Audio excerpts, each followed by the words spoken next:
What's up, guys? Welcome back to another video. Today I'm going to be reviewing the Teevolution Genesis Series Axis. There is a Gravis, but I will not be covering that one just because it's too slow for the games I play and I can't popularly cover it. But in terms of this pad, it does come double boxed. It has pretty good packaging.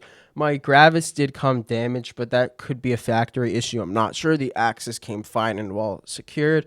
In terms of the size, this is 450 x 400 millimeters. This size usually doesn't bother me, but because of how thick it is in the stitching, it's a little uncomfortable on my wrist, and then I have to pull it all the way to the edge of my desk, and there's not a ton of vertical room, so I just want you to have that, keep that in mind. If you need a lot of vertical room, it's not going to be the best pad. This pad is 5 millimeters thick, and it's X soft, but because of the base, how it's like silicone, when you press in a lot, it goes in a lot, but then feels hard. It's a weird feeling. I don't press into my pad much, so I don't really have this issue. In terms of the stitching, as I said, it's kind of uncomfortable, but it's pretty high quality, so there's nothing to complain about.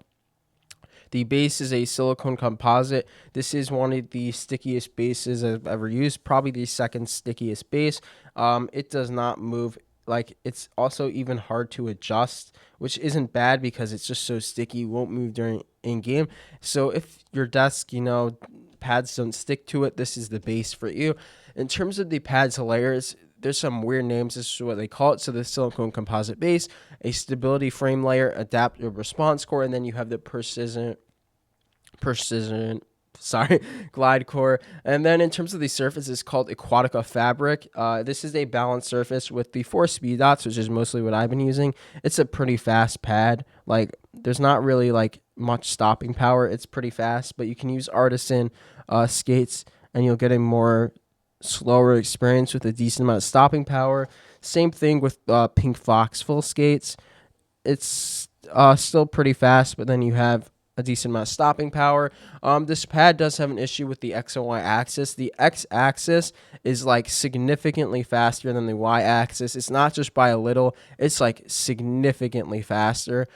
This did bother me at tatting game. I did notice a little bit. I don't think it makes this pad unusable, but it's just not the best. And again, in terms of skate variants, you can use this as a really fast pad or a somewhat slow pad. I don't think if you use super slow skates, this will get into a mud control pad, but it'll definitely could be a balanced pad leaning quite much to control.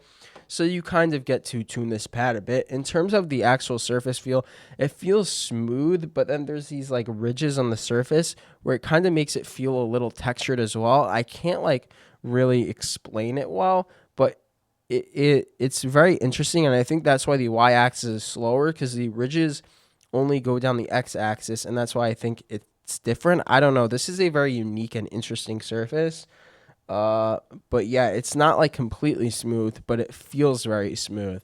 I don't really know how to explain that. In terms of the creasing issue, you cannot, because of the multi-layers and they're hard, if you bend this pad, the surface will crease, and depending on how much you bend it, you can get a permanent crease, which could mess up your glide. I didn't purposely try to do that, but I saw other reviewers do that. So if you want to travel, you can't roll up this pad like most flat packed pads. If you really want to, you can fold them up to take on vacation. You might have to re-flatten them after, but this is just like kind of a little bit unacceptable, the fact that you can't fold it. I don't know, but in terms of dirtiness and dust pickup, this pad doesn't really get that dirty. When dust gets on the pad, it doesn't really affect the glide. This isn't really an issue with this pad.